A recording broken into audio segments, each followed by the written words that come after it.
एक ऐसा देश जहाँ के लाखों लोग खुद को गायब करवाने के लिए देते हैं लाखों रुपए।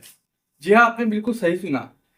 एक ऐसा देश है हमारे बीच मौजूद। आप भी उस देश का काफी अच्छे से जानते हैं।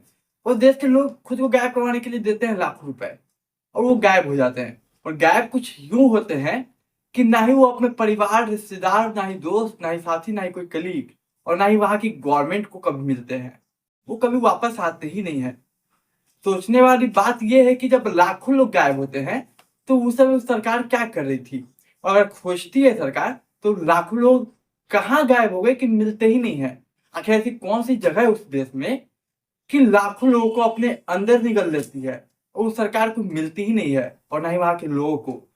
तो हेलो एवरीवन, मैं हूं विवेक सिंह और एक नई कहानी में आपका स्वागत करता हूं। उम्मीद करता हूं आप और आपका पूरा परिवार स्वस्थ और अच्छे होंगे। तो चलिए आज की कहानी शुरू करूं, तब तक आप चैनल को सब्सक्राइब कर लीजिए। तो दरअसल ये कहानी है जापान की। और ये कहानी की शुरुआत होती है 1980s में। 1980s में होता क्या है कि जापान अपने डेवलपमेंट में आगे बढ़ रहा होता है। उस समय काफी नई कंपनियां आती है, अलग अलग देश की कंपनियां आती है, वहां भी कुछ कंपनियां खुलती हैं। इन सभी कंपनियों का एक रिक्वायरमेंट होता है कि हमें एक बेस्ट एम्प्लॉय चाहिए। एक से मैं मतलब जितने भी एम्प्लॉय हैं सब बेस्ट होने चाहिए। एम्प्लॉय के साथ हम कोई कॉम्प्रोमाइज नहीं करेंगे। मतलब एवरेज उन्हें नहीं चाहिए और ना ही थोड़े बहुत अच्छे हैं वो भी नहीं। उन्हें बस और बस बेस्ट चाहिए। तो अब इसी बीच जो लोग पहले से कंपनी में और काम कर रहे थे या फिर जो लोग वहां की थी, जो जनता, वहां में बहुत तो एवरेज लोग भी थे जो एवरेज वर्कर थे, एवरेज काम करते थे। लेकिन अब कंपनी को चाहिए एक बेस्ट एम्प्लॉय। अब आज के समय में काफी तरक्की कर चुका है जापान।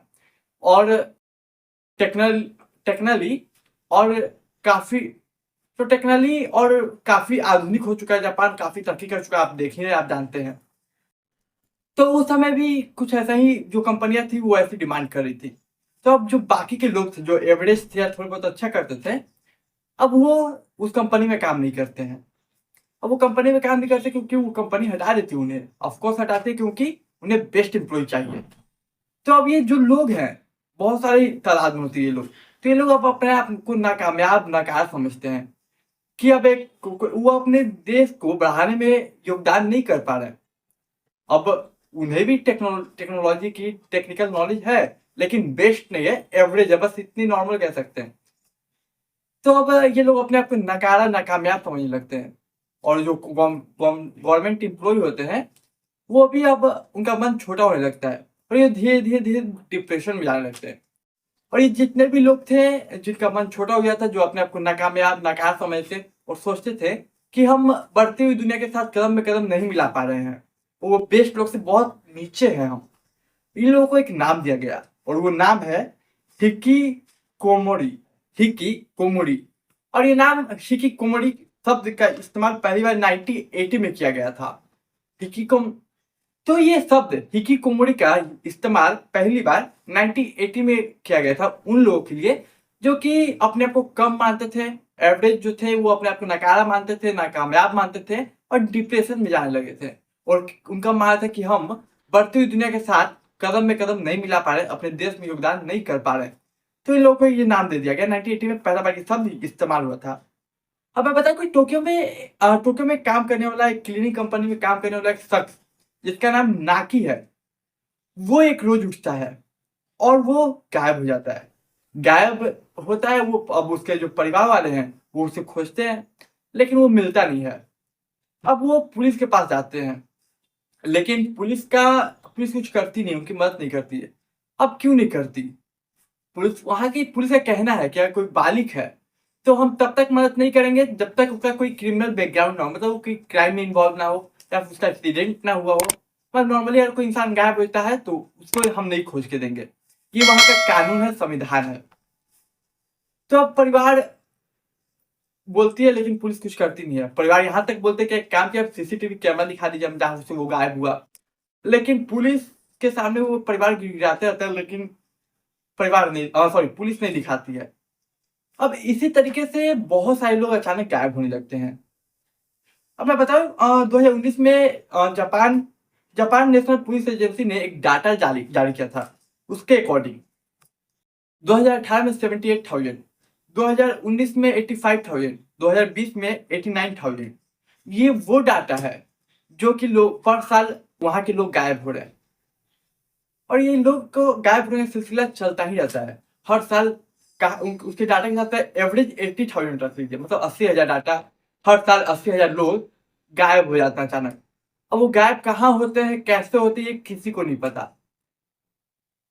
अब ऐसे ही नाकी के परिवार की तरह और भी परिवार थे, लेकिन ये सभी गायब हो रहे थे। पुलिस रिपोर्ट लिख नहीं रही थी, कुछ कर नहीं रही थी। ये सोचने वाली बात तो है कि आखिर ये लोग गायब कहाँ हो रहा है, कि परिवार के या किसी के ढूंढने पे मिल नहीं रहा है। अब ये जो नाकी के है, वहाँ के ऑफिस, जिस ऑफिस में काम करता है, वहाँ के जो मतलब कह सकते हैं सीनियर स्टाफ होते हैं, वो भी अब खोजना स्टार्ट करते हैं।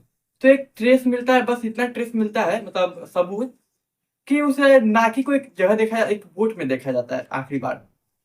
अब फैमिली और वो वहाँ के मतलब जो स्टाफ होते हैं वो जाते हैं उस बोट में, पता करते तो पता चलता है कि हाँ, इस जहाज में एक नाकी नाम का शख्स का बुकिंग था। अब वो यहाँ पे अपना मतलब जहाँ पे सीट मिलता है वहाँ पे जाया जाता है, या फिर कहते हैं पर्सनल रूम टाइप होता है जो भी होता है जहाज में।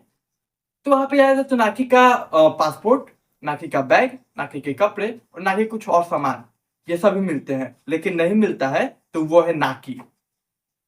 बस उसे नाकी का सामान मिला, लेकिन नाकी खुद नहीं मिला। अब अनुमान लगाया जाए कि नाकी मर गया होगा। तो वहाँ का कोस्ट गार्ड क्या हेल्प लिया जाता है, और वो कोस्ट गार्ड पूरा अच्छे तरीके से मतलब समुद्र में देखती है, खोजती है, लेकिन कोई बॉडी, कोई लाश नहीं मिलती। तो वहाँ के गार्ड कहते हैं कि हम श्योर है कि वो कहीं गायब हो चुका है।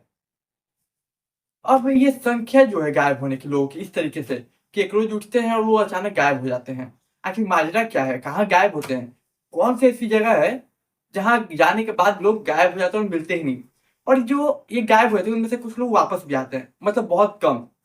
लेकिन कभी ऐसा आज तक नहीं हुआ कि एक बड़ी संख्या में लोग वापस आए हों। तो ये जो लोग गायब हो जाते हैं और कभी वापस नहीं आए आज तक, तो उन लोगों को एक नाम दिया गया है, जुहात्सु। और जुहात्सु का मतलब अर्थ होता है भाप बनकर उड़ जाना। मतलब कि एक शख्स जो कि एक रोज अचानक दुनिया से यूं गायब हो जाता है कि ना अपने परिवार, ना रिश्तेदार, और ना ही किसी कलीग, और ना ही किसी दोस्त के हाथ किसी को हाथ को दिखता है, और ना ही पुलिस को। अब वहाँ की पुलिस का मैंने बताया कि वहाँ का ऐसा रूल ही है कि वो पुलिस भी नहीं खोज सकती है किसी इंसान को जब तक वो खुद ना, मतलब उसका क्रिमिनल कोई बैकग्राउंड ना हो, या कोई क्राइम में इन्वॉल्व ना हो, कोई एक्सीडेंट ना हुआ हो, तब तक पुलिस नहीं खोजेगी, क्योंकि उनका मानना है कि उनका प्राइवेट लाइफ है, वो खुद कहीं भी जा सकते हैं। लेकिन ये चिंता का विषय है काफी। तो अब चलिए मैं बताता हूँ कि आखिर ये लोग गायब कहाँ हो रहा है और कैसे हो रहा है, और ऐसे कैसे गायब हो सकते हैं कि किसी को वो मिले ना, किसी को वो दिखे ना। तो ये बात 1990 की ही है। होता क्या है कि एक महिला होती है जो कि अपने पति के अत्याचार से काफी परेशान होती है। अब उसका पति इतना अत्याचार करता है, वो चाहे तो डाइवोर्स भी ले सकती है, लेकिन डाइवोर्स का कुछ ऐसा फंडा है वहां का कि इतनी आसानी से डाइवोर्स नहीं मिलता है, तलाक। तो तलाक लेने में बहुत झंझट, बहुत लफड़ा है। तो वो एक रोज क्या करते हैं, खुद को गायब कर देती है, उस पति को छोड़ के चली जाती है। और ये भी जाती है तो उसके मन में एक थॉट आता है, यानी एक विचार आता है कि मेरी तरह ना जाने कितनी महिलाएं होंगी, ना जाने मेरे तरह कितने आदमी होंगे। और जबकि वो वहीं की रहने वाली थी, तो उसे हिकी हिकी कोमोडो के बारे में पता था कि ऐसे लोग जो कि डिप्रेशन में जा रहे हैं इस वजह से, जो खुद को कम नापते हैं, कुछ को कम आंकते हैं। और ये कम आंकने या नापने वाले लोग कॉलेज के स्टूडेंट भी थे, गवर्नमेंट एम्प्लॉय भी थे, और कुछ प्रताड़ित महिलाएं भी थी। तो महिला सोचते हैं क्यों ना एक ऐसा कंपनी खोला जाए जो कि तनहा लोगों को एक सहारा दे, एक नई पहचान दे, एक नई आइडेंटिटी दे। ऐसे लोग जो कि तनहा होंगे उन्हें हम एक कंपनी के माध्यम से एक ऐसी जगह भेजेंगे जहाँ पे वो कभी मतलब परिवार की नजर में आए ना। तो इस कंपनी का नाम रखती है नाइट मूविंग कंपनी। अब ये कंपनी खुल गई, इसकी फी रखी जाती है 40,000 से लेकर 2 लाख तक के बीच। तो अब कंपनी खुल गई, अब प्रचार शुरू करती है ये औरत, महिला। और इस कंपनी का सिंपल सा फंडा होता है कि जितने भी उस शहर में, उस देश में जितने भी लोग हैं जो कि तन्हा हैं, जो कि अपने आप को कम आंकते हैं, कम मानते हैं, और इस दुनिया से दूर होना चाहते हैं, उनको हम एक नई आइडेंटिटी, यानी कि नई पहचान, नया नाम और एक नई जगह देंगे, जहाँ पे उनका परिवार, रिश्तेदार, दोस्त, कलीग कोई नहीं होगा। और ऐसे ऐसे लोग उस कंपनी में आ सकते हैं। अब इस कंपनी का भी था, जो लोग आते थे उनका पहले बैकग्राउंड यानी क्रिमिनल बैकग्राउंड जांचना था कि वो लोग कोई क्राइम करके तो नहीं आए।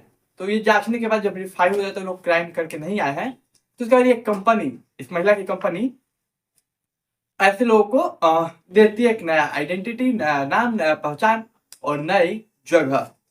और इसी तरीके से ये लोग गायब होते हैं। मैं बता दूं कि 2017 या 18 में इस कंपनी के एक स्टाफ ने बताया कि लगभग 22 ब्रांचेस हैं हमारे जापान में।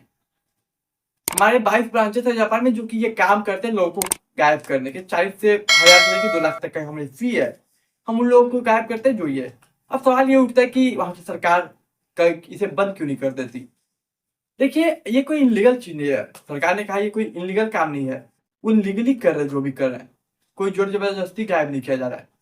मतलब एक कंपनी जो कि इंसान को पैसा लेके गायब कर रही है, और सामने वाला शख्स जो कि खुद आया है पैसे देके खुद को इस दुनिया से गायब करने के लिए कि मुझे एक नया नाम, नया पहचान और नया जगह चाहिए जहाँ मेरे रिश्तेदार परिवार कोई ना आ सके, कोई मुझे पहचान ना सके, मुझे छाया छुपाने के लिए अपना जगह चाहिए।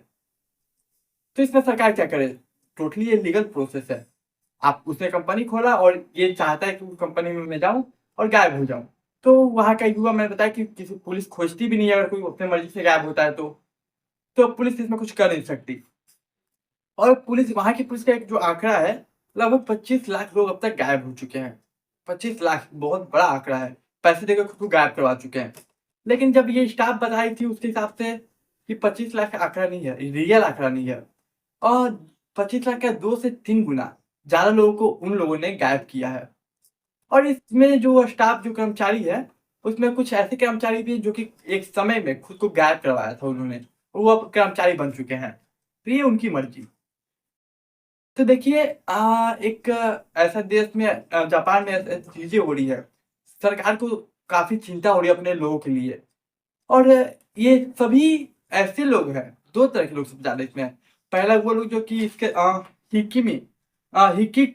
कोमोरी के शिकार हुए, और इसे लोग कह सकते हैं बीमारी टाइप का, उन्होंने नाम दे दिया कोमोरी, कि एक ऐसी बीमारी है जहाँ पे डिप्रेशन में लोग चले जाते हैं, अपना आप कम आते हैं। तो ऐसे लोगों को, इनमें बहुत सारी ऐसे इंसान थे जो कि महिलाएं कह सकते हैं, जो कि अपने पति के अत्याचार से परेशान थी ऐसे। और ज्यादातर नंबर जो थे खुद को गायब करवाने वाले, वो लोग तनहा लोग थे। उन्हें तन्हाइयों ने मजबूर किया कि उन्हें अपने आप को इस दुनिया से गायब करें, क्योंकि वो नजरें नहीं मिला पा रहे थे अपने परिवार से, नजरें नहीं मिला पा रहे थे अपने दोस्त से, अपने कलीग से, और ना ही वहां के और लोगों से। और ये आंकड़ा सच में एक डरा देने वाली आंकड़ा है। कैसे अगर हर साल गायब होते रहे तो लोग, एक दिन जापान का होगा क्या? आपकी इसमें क्या राय है? कमेंट करके आप बताइएगा। और अगर ये चीज भारत में हो तो क्या आप इसका पार्ट बनना चाहेंगे? मतलब इस कंपनी में पैसा देके खुद को गायब करवाना चाहेंगे? अजीब अजीब चीजें इस दुनिया में होते रहती हैं, उनमें से ये भी है।